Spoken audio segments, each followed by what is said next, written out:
Good morning students, welcome to class. बच्चों, आज की हमारी कविता है उत्साह। इसको लिखने वाले जो कवि हैं उनका नाम है सूर्यकांत त्रिपाठी निराला। तो कविता शुरू करने से पहले हम कवि के जीवन परिचय के बारे में थोड़ा सा पढ़ लेते हैं। जहाँ तक कवि के जीवन परिचय का सवाल है तो निराला जी का जन्म सन 1899 में पश्चिम बंगाल की महिसादल रियासत में हुआ। इनके पिता जो थे पंडित राम सहाय त्रिपाठी, वो महिषादल में एक प्रतिष्ठित पद पर कार्य करते थे।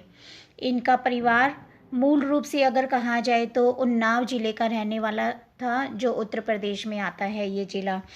14 ईयर्स के थे जब निराला जी, तभी इनका विवाह हो गया था।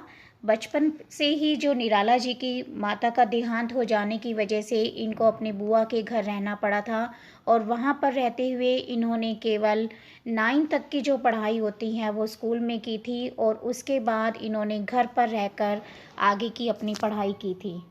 जहाँ तक निराला जी की रचनाओं का सवाल है तो निराला जी की रचनाओं में प्रकृति प्रेम के साथ साथ और भी जीवन से जुड़े हुए जो सुख दुखों का अनुभव होता है वो देखा जा सकता है।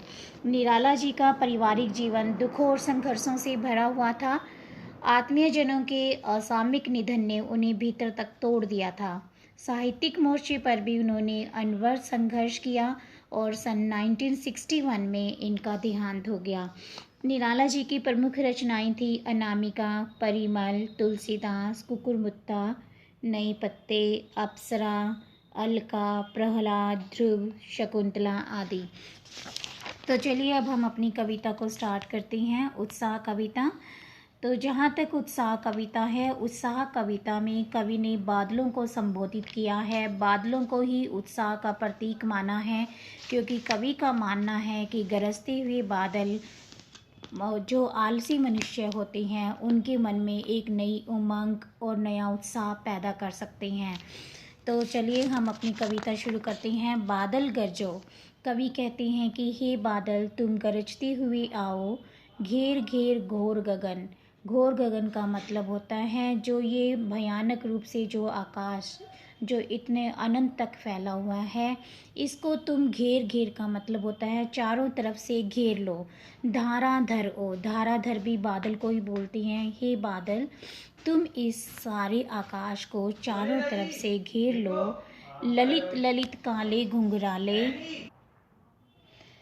ललित ललित काले घुंघराले, बाल कल्पना कैसे पाले। अब देखिए कवि आगे क्या कहते हैं। कवि कहते हैं कि जैसे बच्चे के केश काले, घुंघराले और सुंदर बहुत अच्छे लगते हैं, वैसे ही हे बादल, तुम बाल कल्पना की तरह अपना विस्तार कर लो, अर्थात तुम काले, घुंघराले और सुंदर बालों की तरह इस पूरे आसमान में छा जाओ। विद्युत छवि उर में कवि नवजीवन वाले। अब कवि बादलों को संबोधित करते हुए उन्हें कवि की संज्ञा देते हैं और कहते हैं कि विद्युत छवि उर में, उर का मतलब होता है मन में और विद्युत छवि का मतलब होता है बिजली की सी चमक। तुम प्राणियों के मन में बिजली की सी चमक पैदा कर दो। तुम कवि की भांति ये काम बहुत अच्छे से कर सकते हो। नवजीवन वाले, तुम प्राणियों को नया जीवन देने वाले हो। नया जीवन मतलब जो प्राणी आलस में हैं, जो प्राणी दुख में हैं, तुम उनके दुखों को दूर करके उन्हें उनके अंदर नए जीवन का संचार कर सकते हो। वज्र छिपा नूतन कविता, फिर भर दो बादल गरजो। कवि बादल को बोलते हैं कि हे बादल, तुम गरजते हुए आओ और वज्र के प्रहार की तरह तुम मनुष्यों के आलस का अंत कर दो, उनमें एक नई कविता की भांति नई जान भर दो। आगे देखिए। विकल विकल उन्मन थे उन्मन। विकल बोलते हैं व्याकुल को और उन्मन बोलते हैं अनमना, अर्थात जो उदास होते हैं। जो प्राणी व्याकुल हैं, जो प्राणी इस तपती हुई गर्मी से उदास और बेचैन हो चुके हैं। विश्व के निदाग के सकल जन। विश्व मतलब दुनिया, सकल जन मतलब सारे के सारे लोग और निदाग का मतलब होता है तपती गर्मी से दुखी।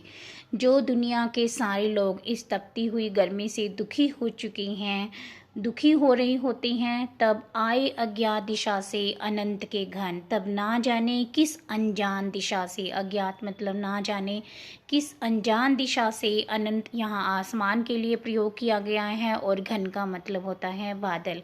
तब ना जाने किस अनजान दिशा से इस आसमान में बादल छा जाते हैं, तप्त धराजल से फिर शीतल कर दो बादल गरजो। इस तपती हुई धरती को हे बादल तुम फिर से अपना जल बरसा कर शीतल कर दो, ठंडा कर दो, अर्थात प्राणियों के मन में तुम शीतलता का संचार कर दो, वो प्राणी जो गर्मी से दुखी हो चुकी हैं। बादल गरजो, हे बादल तुम गरजते हुए आओ। एक बार फिर से सुन लीजिए। बादल गरज, कवि बादलों का आह्वान करते हुए बोलती हैं कि हे बादल तुम गरजते हुए आओ, घेर घेर घोर गगन धाराधर को। धाराधर का मतलब हे बादल तुम इस घोर आसमान को चारों तरफ से घेर लो। ललित ललित काले घुंघराले बाल कल्पना के से पाले। ललित का मतलब होता है सुंदर।